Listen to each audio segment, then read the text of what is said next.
Brussels, Paris, France and Germany will agree to a US plan for NATO to play a bigger role in the fight against Islamic militants at a meeting with President Donald Trump on Thursday, but insist the move is purely symbolic, 4 senior European diplomats said. The decision to allow the North Atlantic Treaty Organization to join the coalition against Islamic State in Syria and Iraq follows weeks of pressure on the two allies, who are wary of NATO confronting Russia in Syria and of alienating Arab countries who see NATO as pushing a pro-Western agenda. And NATO as an institution will join the coalition, said one senior diplomat involved in the discussions. The question is whether this just a symbolic gesture to the United States. France and Germany believe it is.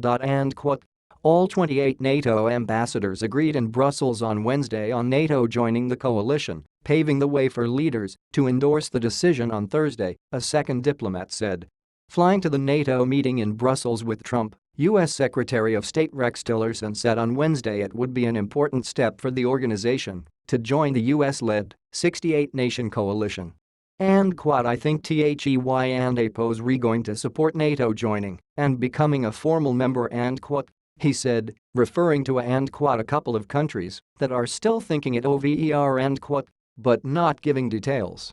Trump has said he wants to focus on fighting Islamic terrorism and, in a brief encounter with the Belgian Prime Minister, referred to a suicide attack claimed by Islamic State that killed 22 people in Manchester on Monday.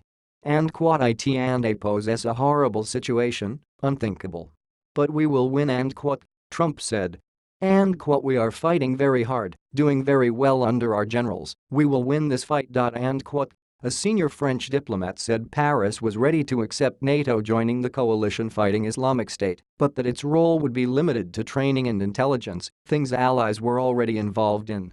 US and other European officials want to show Trump, who called NATO obsolete because he said it was not doing enough against terrorism, that the alliance is responding. While Islamic State is on the verge of defeat in its Iraqi stronghold of Mosul and bracing for an assault against its de facto capital in Raqqa of Syria, US officials are concerned fleeing militants could leave a vacuum that could prompt Arab tribal fighters to turn on each other to gain control.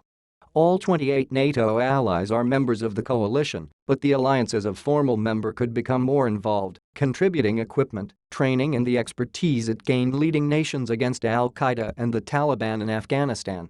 NATO Secretary-General Jens Stoltenberg has also made the case for a non-combat role for the alliance in Syria and Iraq. NATO joining the coalition will also provide a better platform for coordinating the activities of NATO allies in the fight against terrorism Stoltenberg said. It sends a strong and clear message of unity in the fight against terrorism, and especially in light of the terrorist attacks in Manchester he said. Some allies including Britain were keen for NATO to do even more, for example using its AWACS surveillance planes over Syria and running command and control operations. German and French opposition means that for the moment, only one plane will watch over Syria from NATO ally Turkey and APO's airspace to provide air traffic information to improve safety for planes.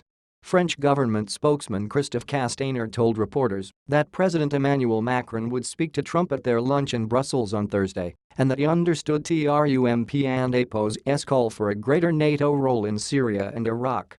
The president will say that he is attentive to this Trump and APO's call, but to make clear that it is not about transforming NATO into the sole strike force against Islamic State Castaner said.